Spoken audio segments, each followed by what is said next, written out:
సంవత్సరం నుంచి సినిమా ఊసే ఎత్తకుండా కామ్గా ఉన్న అజిత్ సాలిడ్ సినిమా అనౌన్స్ చేశారు. అయితే ఈ సినిమా కాంబినేషనే సంథింగ్ స్పెషల్ అంటున్నారు ఫ్యాన్స్.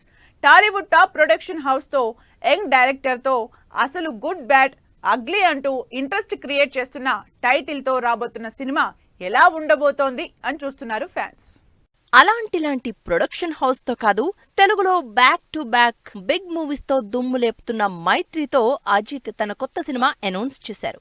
2023 సంక్రాంతికి రిలీజ్ చేసిన తునీవు తర్వాత అజిత్ సినిమాల విషయంలో కామ్ గా ఉన్నారు. అలాంటిది సడన్ గా టాలీవుడ్ టాప్ ప్రొడక్షన్ హౌస్ తో గుడ్ బ్యాడ్ అగ్లీ అనే ఇంట్రెస్టింగ్ సినిమా చేస్తున్నట్టు అప్డేట్ ఇచ్చారు.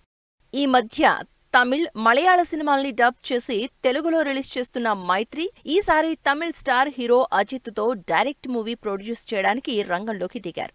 డిఫరెంట్ స్టోరీ, డిఫరెంట్ స్క్రీన్ ప్లేతో అదిక్ రవిచంద్రన్ డైరెక్షన్ లో సరికొత్త సినిమాని వచ్చే సంక్రాంతికి ఆడియన్స్ ముందుకు తీసుకురావడానికి ప్లాన్ చేస్తోంది టీం. అజిత్, మైత్రి కాంబినేషన్ లో అనౌన్స్ చేసిన సినిమా టైటిలే సినిమా మీద క్యూరియాసిటీ క్రియేట్ చేస్తోంది. గుడ్ బ్యాడ్ అగ్లీ నిజానికి హాలీవుడ్ లో క్లాసిక్ మూవీ. అలాంటి మూవీ టైటిల్ తో రాబోతున్న ఈ సినిమాలో ఈ 3 క్యారెక్టర్లు అజిత్ నే ప్లే చేస్తారా, లేక ముగ్గురు డిఫరెంట్ రోల్సా అంటూ ఆడియన్స్ ఆలోచిస్తున్నారు. ఈ సినిమాతో విడామయుర్చి అనే మరో ఇంట్రెస్టింగ్ మూవీ చేస్తున్నారు అజిత్. ఈ సినిమా అటు తమిళ్తో పాటు తెలుగులో కూడా సాలిడ్ క్రేజ్ తెచ్చుకోబోతోందని కాన్ఫిడెంట్ గా ఉన్నారు ఫ్యాన్స్.